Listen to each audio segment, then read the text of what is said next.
How's it going, everybody? I'm Orlando Ruiz Jr. Thank you for hanging out. I always appreciate you. Now, who doesn't love a good gangster movie?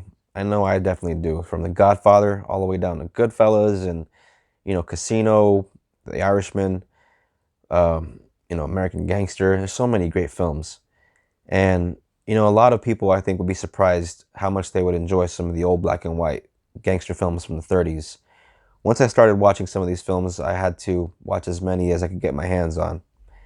Now, one of the best to come out of the 1930s is 1931's The Public Enemy. This is a film directed by William Wellman. This stars James Cagney, Jean Harlow, and Edward Woods, not to be confused with the famous B-movie director Ed Wood. And this is a film that is very strong. Even to this day, I think it still holds up because the story is so well told. The directing in this movie is great. The cinematography is very, accessible. Some old films might not feel, all that inviting to some people. Maybe because of just the way it looks or the way it's shot.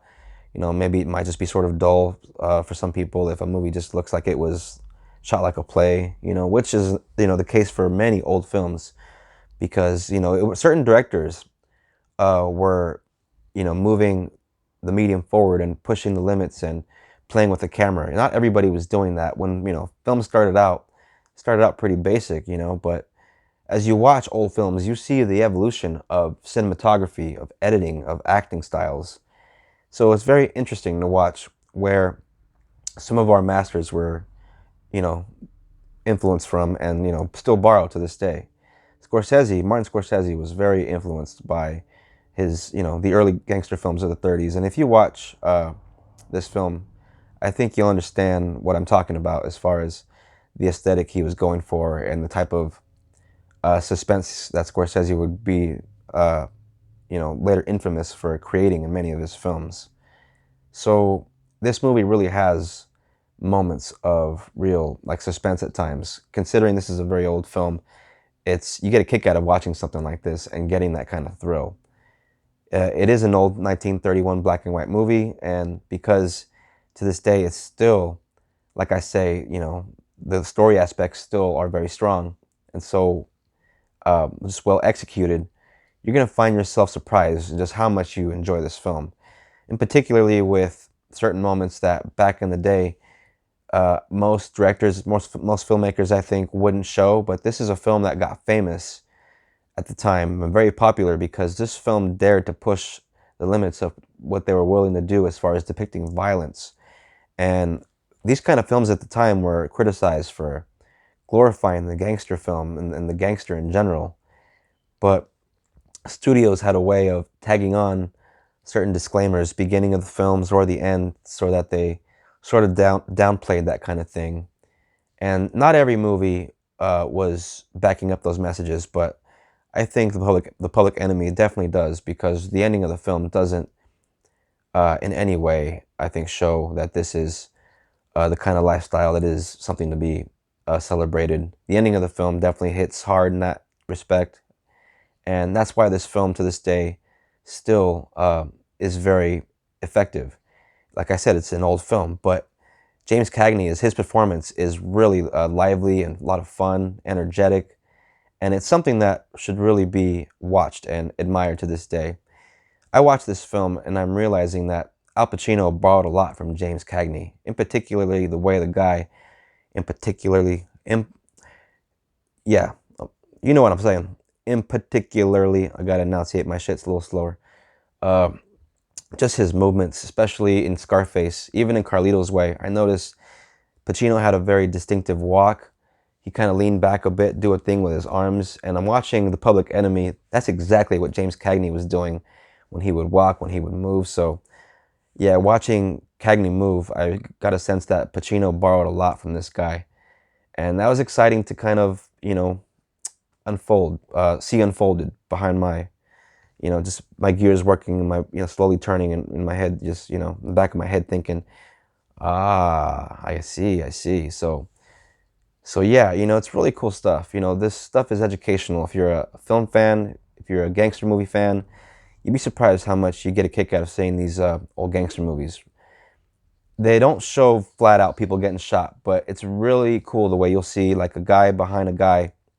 You show he's holding a gun, and it's effective because this film doesn't have a music score. It just the music score in the film is really the music that you'll see, like if there's like they're in a nightclub and if there's music playing like live, like a live band or something, like that's your music score in this film. So there are moments when there's no sound at all, and the character is just holding a gun, and you'll see like a guy, there, and the camera will pan.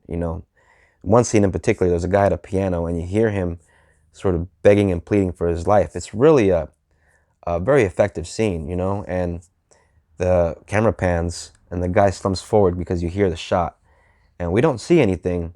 We just, see him sort of pretending to uh, act cheerful and play the piano because he's trying to just sort of, he's hoping that he's not going to get it. He's hoping that maybe they'll take mercy on him, but you know, uh, they show some ruthlessness in this film, which will be surprising if you're not, used to seeing old films like this being sort of blunt about these sort of things. So yeah, this is a film that broke a lot of barriers, I think, for its time, and I think this wasn't.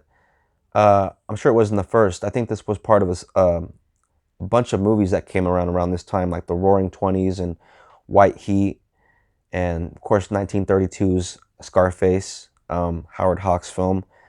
Great movie. If you enjoy the 1983 Brian De Palma remake, then check out the original Scarface. A lot of these old 30s gangster films are really awesome to check out if you're a fan of modern gangster movies, because you definitely see the origins, and I get a kick out of that as a movie fan. And you get to see another great story of a guy starting out as a little kid.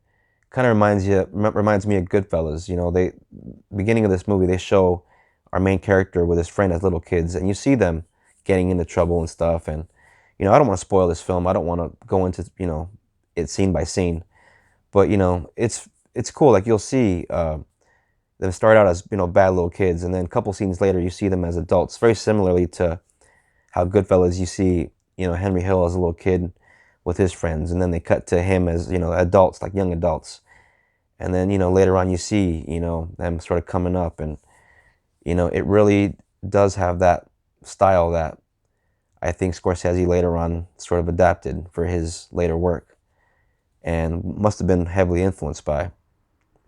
And yeah, just a great film. Highly recommend it.